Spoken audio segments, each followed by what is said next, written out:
오늘 말씀은 이제 소돔에 대한 심판의 말씀입니다. 하나님께서 소돔을 심판하시고 또 롯 그 가족을 구원하시는 하나님의 말씀이죠. 오늘 첫 번째 말씀을 보게 되면 소돔 가운데 롯의 가족을 구원하죠. 그러나 그 가족 중에 사위들, 예비 사위들은 농담으로 여기면서 결국 그 구원에 동참하지 못합니다. 오늘 말씀 12절 14절 보면 같이 읽어볼까요? 다시요. 12절 14절. 그 사람들이 롯에게 이르되 이 외에 내게 속한 자가 또 있느냐? 내 사이나 자녀나 성중에 내게 속한 자들을 다 성 밖으로 이끌어내라.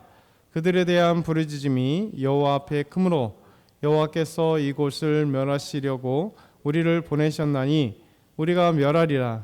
롯이 나가서 그 딸들과 결혼한 사이들에게 말하여 이르기를 여호와께서 이 성을 멸하실 터이니 너희는 일어나 이곳에서 떠나라 하되 그의 사위들은 농담으로 여겼더라. 아멘. 구원받을 사람들은 이제 분명한 것 같아요. 구원받을 자와 구원받지 못할 자는 단 한 가지예요.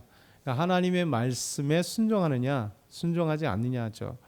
오늘 말씀 보면 하나님께서 은혜를 베푸시잖아요. 사실 천사 둘이 소돔성에 찾아왔고 그 천사들을 향해서 이 노소가 다 와서 그를 이끌어내라고 그렇게 외쳤습니다. 동성애 그 성관계를 하겠다고 난리쳤는데 그 속에서 하나님께서 이제 롯과 그의 가족들을 살려주시는 거죠.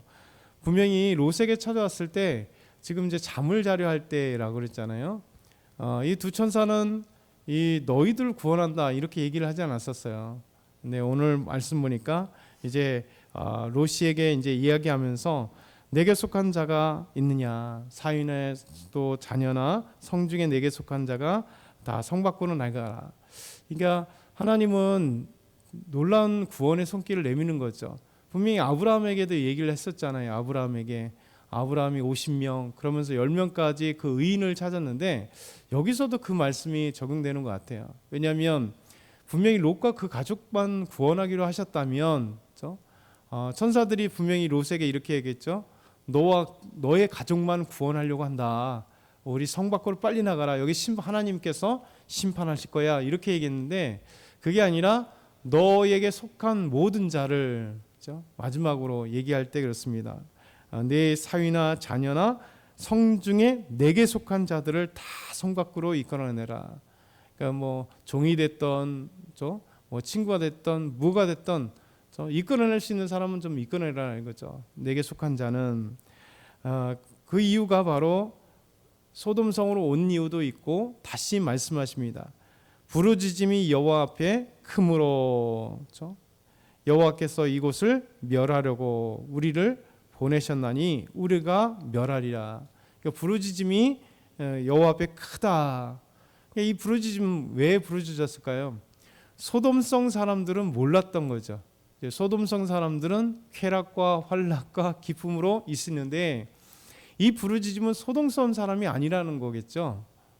이 사람들로 인하여서 너무나 고통스러웠던 어떤 사람들이 이 소돔의 죄악 때문에 고통스러워 부르짖을 때 그 부르짖음을 하나님이 들으시고 하나님이 오시사 아브라함에게 보여졌고 그리고 하나님을 떠나시고 두 명의 천사만이 사람의 모습으로 이 소돔성에 왔다는 거죠. 결국 이 소돔성은 우리가 어제 말씀도 보았듯이 소돔성은 소돔과 고모라는 이 동성애의 대표, 성적 타락의 대표, 그리고 환락의 대표, 죄악의 대표가 될 수밖에 없는 그리고 수많은 사람들의 고통을 안겨주는 이 소돔성이라는 거죠. 그러면서 하나님께서 그들의 죄악 때문에 심판하시려고 할 때 하나님은 롯과 그 가족들과 그리고 롯에 속해 있는 모든 사람들을 내가 이끌어내는 대로 아마 이 이끌어낸 사람들만이 다 구원받는 것. 그러면 저와 여러분 만약 롯이라면 어떻게 하겠어요? 만약에 이제 밀락동을 하나님께서 심판하신다면 아마 뭐 주변에 있는 사람들에게 막 부를 거예요. 빨리 나가자고 이렇게 얘기할 겁니다. 그러면서 롯은 근데 잘 보면 특별하게 이끌어낸 사람이 없어요. 자기 가족만 이끌어내죠. 그러면서 딸들과 결혼할 사위들에게 가서 이야기합니다. 그런데 결국 딸들과 결혼할 사위들도 결국 소돔 사람들이죠. 그러니까 소돔 사람들이니까 이 사람들이 여호와께서 우리 여기가 죄악이 심하니 심판하려 하신다 이렇게 얘기하니까 결국 사위들은 농담으로 여겼다는, 농담. 그러니까 하나님의 심판을 농담으로 여겼다. 결국 구원받은 못할 자들은 하나님의 음성을 듣지 못합니다. 하나님의 그 심판을 보지 못하는 거죠. 마치 예수님께서 말씀하실 때 이 세상이 마지막 때, 그런데 노아의 때와 같이 이 시대의 그 징조를 보지 못하고 술 먹고 장가가고 시집가고 그냥 뭐 즐기고 있는 그 모습만, 이거 좋으니까요. 육신적으로 너무 좋잖아요.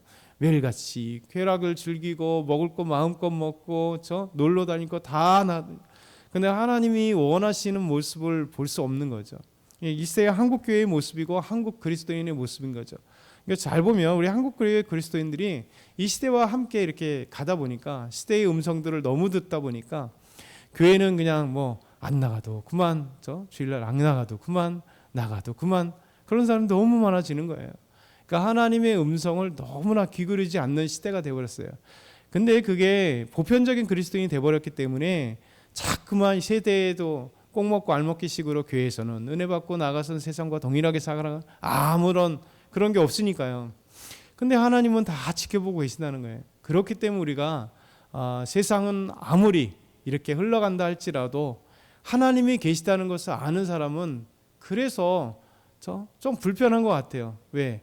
교회 나와도 뭐 안 나왔다 뭐, 아니면 명목이 그리스도인이든 세상에서 잘 먹고 잘 살고 세상에서 뭐 잘 나가고 세상의 것 죄악을 그렇게 쳐도 하나님 심판하지 않으시니 마치 복을 주시는 것 같고 하나님이 안 계신 것 같고 나는 뭔가 이렇게 생각할 때가 있어요. 그런 데는 절대 그렇지 않습니다. 하나님은 반드시 살아계시고 하나님 앞에 온전히 나와 정말 어떤 상황일지라도 주님께 예배드리고 하나님과 함께 하시는 분을 하나님 너무 기뻐하시고요. 결론은 천국에서 분명히 상을 주실 뿐만 아니라 이 땅에서도 하나님의 나라이기 때문에 하나님은 그 모든 것을 다 보시고 계시는 거죠. 하나님 없이 모든 것을 누리는 것이 어떻게 복이겠어요? 그건 사단이 기뻐할 일이죠. 근데 이렇게 하나님의 심판에 대해서 깨닫지 못하는 이 사위들은 결론적으로 소돔과 함께 멸망당한 거예요. 그래서 우리가 이 잠깐의 그 과정 속에 눈에 보이지 않는다 할지라도 이게 사단의 속임수에 넘어가면 안 됩니다.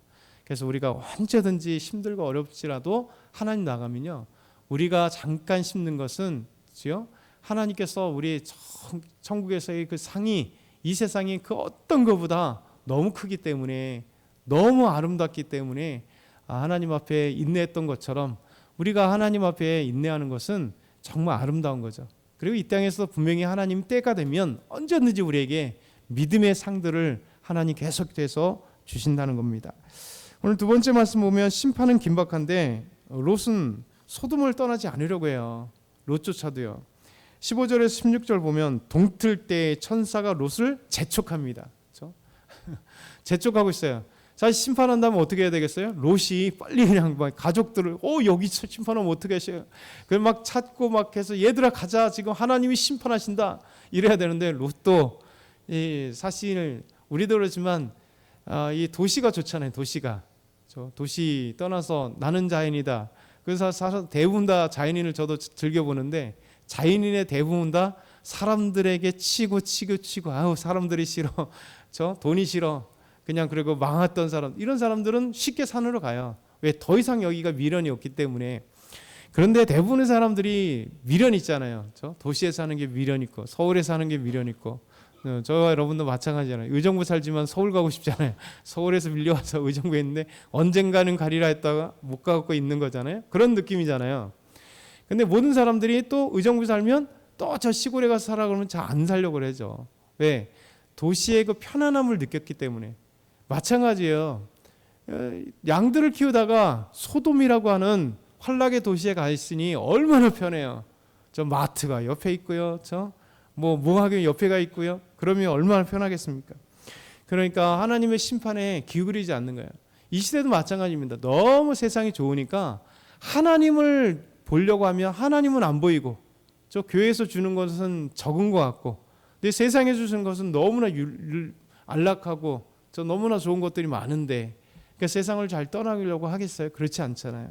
롯도 그런 겁니다. 그런데 천사가 막 재촉을 해요. 심판하려고 오신 천사가 오히려 롯을 재촉하는 거죠. 그러면서 내 아내와 두 딸을 이끌어내라. 이 성의 죄악 중에 함께 멸망할까 하노라. 오히려 하나님이 보내신 천사가 막 다급해서 빨리 구원하시려고 하는 이 모습. 그러나 롯이 지체함이 그렇게 얘기하는데도 저 깨닫지 못하고, 그래서 하나님이 그들의 손을 이끌어서 잡아내신 거예요. 그러면서 마지막에 뭐라고 합니까? 16절에 여호와께서 그에게 자비하심을 더하시는 거예요. 하나님의 자비하심이 없다면 아마 롯과 그 가족들 다 멸망했을 거예요. 하나님의 은혜가 없다면 저와 여러분도 마찬가지입니다. 이 세상이 너무나 주는 것들이 좋기 때문에 세상의 것과 함께 따라가서 결국은 이것도 좋네 하고 하다가 멸망당하는 것이죠. 결국 표본실의 청개구리라는 옛날에 소설이 있었잖아요. 그러면서 이 표본실의 청개구리 뭐예요? 이 청개구리는 변온동물이잖아요. 그래서 그 상황에 맞춰 가고 있는 녀석이다 보니까 찬물에서 쭉 가다 보면 나중에 표본실에서 지금 물을 끓고 있는데 그 안에 있는 것인데 모르고 있다가 깨 죽는 이 개구리의 모습. 이게 세상에 있는 우리 그리스도인이 되면 안 되는 거죠. 세상과 동일하게 묻어서 이렇게 하다가 결국 내가 죽어가는, 내 영혼이 죽어가는 것도 모르고 있다가 깨 하나님의 심판을 받아 죽는 표본실의 청개구리가 되면 안 된다는 거죠. 그래서 우리가 이 말씀을 기억해야 돼요. 그러면서 롯도 계속해서 소돔에 대한 미련을 버리지 못하는 거죠. 그러면서 계속 핑계를 댑니다. 우리 17절부터 20절까지 잠깐 한번 보겠습니다. 17절부터 20절 시작. 그 사람들이 그들을 밖으로 이끌어낸 후에 이르되 도망하여 생명을 보존하라. 돌아보거나 들에 머물지 말고 산으로 도망하여 멸망함을 면하라. 롯이 그들에게 이르되 내 주여 그리 마옵소서. 주의 종이 주께 은혜를 입었고 주께서 큰 인자를 내게 베푸사 내 생명을 구원하시오나 내가 도망하여 산에까지 갈 수 없나이다. 두렵건대 재앙을 만나 죽을까 하나이다. 보소서 저 성읍은 도망하기에 가깝고 작기도 하오니 나를 그곳으로 도망하게 하소서. 이는 작은 성읍이 아니니까 내 생명이 보존되리이다. 아멘. 계속해서 지체하던 롯이 천사가 그들을 이끌어 갔어요. 그랬더니 도망하여서 생명을 보존하라 했더니 산으로 도망하여 생명을 보존하라 했더니 어디를 지금 멸망시킨다고요? 소돔성을 멸망시킨다는 거잖아요. 그럼 빨리 도망가야 되잖아요. 그래봐야 산이 어디가 되겠어요?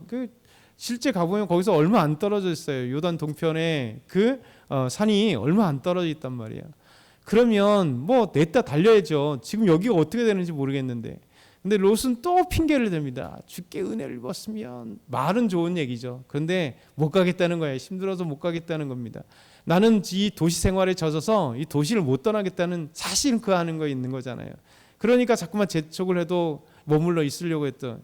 그러면 가다가 심판을 멸망을 받을까?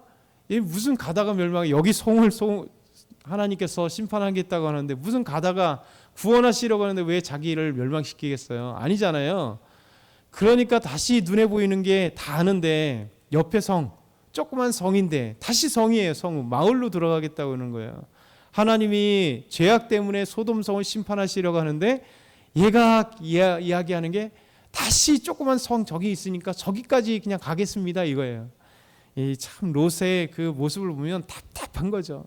하나님의 심판도 모르고 하나님이 지금 긴급한데 긴급성도 모르고 다시 세상을 향하여서 정말 눈을 돌고 있는, 결국 그러면서 어떻게 됩니까? 가게 하시는데 소알성을 가는데 마지막에 하나님이 뒤돌아보지 말라고 하시는데요.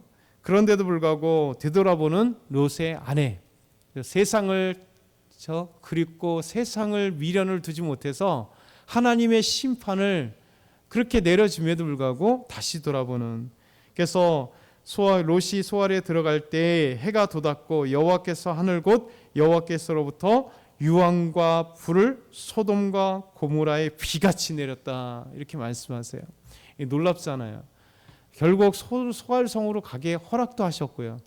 그리고 그런 다음에 그들이 가는 중에 내린 게 아니라 소돔만 내린 거죠. 소돔만. 하나님 소돔이 불과 같이 유황을 함께 불과 같이 유황을 내리셔요. 이 엄청난 내용이 유황과 불을 소돔에 내렸어요. 그래서 신기하게도요. 이 소돔이 지금 아직 소돔과 고모라 성은 고고학적으로 아직 발굴되지 못했습니다.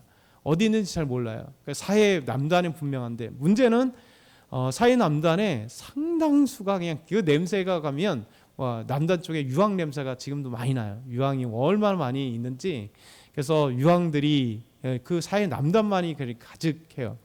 그래서 참 하나님의 말씀이 비록 그 성은 보이지 않지만 불과 유황을 완전히 폐허시켜 버렸기 때문에 어디인지 모르겠으나 이 흔적들은 우리에게 보여주는 거예요. 이게 자연적인 흔적이라 할 수도 있겠지만 성경 우리에게 하나님께서 불과 유황으로 되었고 그리고 그것을 되돌아보면서 쳐다본 이 롯의 아내는 소금 기둥이 되었다. 그래서 이제 성지순례 가면 저 그 밑에 쪽에 롯의 소금 기둥이라고 하는 이렇게 뾰족 튀어나오는 소금 기둥이 있어요. 왜냐하면 여기 사이가 워낙 소금이 한 20% 가까운 그 퍼센티지가 되다 보니까 막 소금 덩어리가 막 있어요. 그리고 이제 그 사해 남단 쪽에는 흙에도 소금 덩어리들이 막 가득합니다. 직접 먹을 수는 없습니다. 왜냐하면 소금만이 아니라 소금과 여러 광물질이 함께 있어서 아주 쓰고 그걸 직접 먹는 소금은 아니에요. 근데 소금 결정체들이 막 땅에도 가득해요. 그만큼 하나님께서 이렇게 심판하는 모습이에요. 저와 여러분이 오늘 말씀을 기억하면서 시대에 진짜 이 하나님의 심판에 대해서 우리가 하나님의 경각성을 잘 생각해 보자. 나는 뭐냐? 나는 지금 아직도 소돔성에 머물고자 하는 롯인가 아닌가 생각해 보면서 하나님만을 바라보며 하나님을 찬양. 이 시대에 살지만 시대와 구별되는 또 시대를 바라보는 게 아니라 하나님만을 바라보는 저와 여러분 다 되길 소망합니다.